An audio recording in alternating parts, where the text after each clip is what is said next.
Hello viewers, சஹா கல்யாணம் today episode. மகா ஒரு ஐடியா சொல்கிறாங்க. அதாவது சூர்யா இது மாதிரி நம்ம ஒர்க் பண்ணலாம் அப்படின்னு சொல்லும் போது அவங்களுடைய ஃப்ரெண்டு ஒரு ஐடியா சொல்லும் போது இந்த இடத்துல மகா ஒரு ஐடியா சொல்கிறாங்க.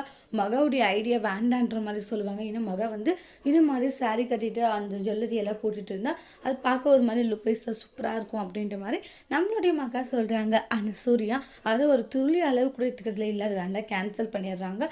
மகாவுக்கு ஒரு மாதிரி ரொம்ப கஷ்டமாக போயிடுது. அவங்க ஃப்ரெண்டு சொல்கிற விஷயத்தை எடுத்துக்கிறாங்க. அப்புறமா வெளியே வந்ததும் பாத்தல வச்சு இதுதான் ஒன்று அப்படின்றாங்க. நீங்கள் கவலைப்படுங்க பேசிட்ட வேண்டான்னு சொல்லிட்டு போயிடுறாங்க.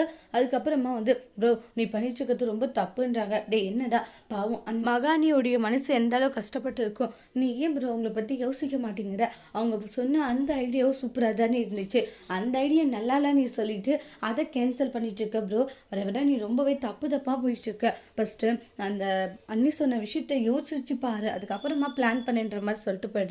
உடனே இவன் இப்படி சொல்லிட்டு இருக்கான்ற மாதிரி தான் யோசிக்கிறாங்க. அதுக்கப்புறமா மகா வீட்டில் இது மாதிரி சூரிய சொன்ன விஷயங்களெல்லாம் யோசிச்சுட்டு இருக்காங்க.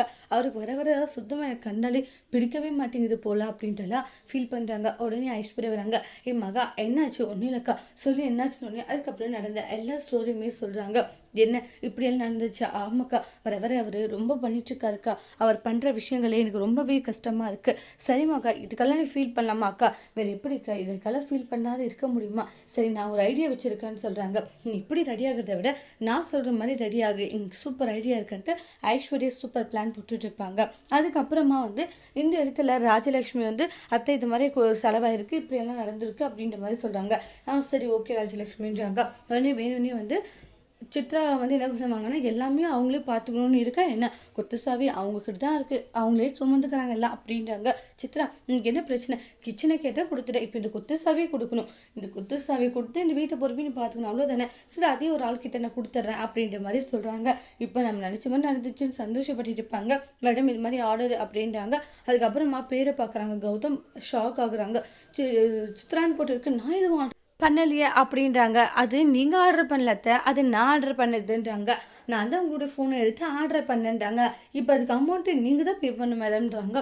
நின்னது நானா? ஆமாத்த என்கிட்ட பணம் இல்லை, அதான் உங்கள் ஃபோன் ஆர்டர் பண்ணேன்னு வாங்கிச்சு இவ வச்சு செஞ்சுட்டாலேன்ட்டு சித்ரா ஒரு பக்கமும் கௌதம் ஒரு பக்கமும் இருக்காங்க.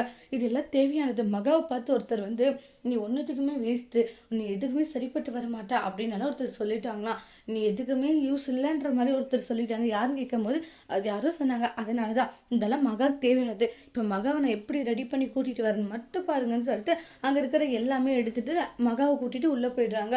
இதுக்கான அமௌண்ட்டை நீங்கள் பே பண்ண மாட்டேன்னுவாங்க. சரி நீ வந்ததுக்கு சரியான ஒரு இதை வச்சுட்டாலேன்னு சொல்லிட்டு சித்ரா புலம்பிட்டே அந்த அமௌண்ட்டை பே பண்ணுறாங்க. அதோட இந்த எபிசோட் முடிச்சிருக்காங்க. தேங்க்யூ.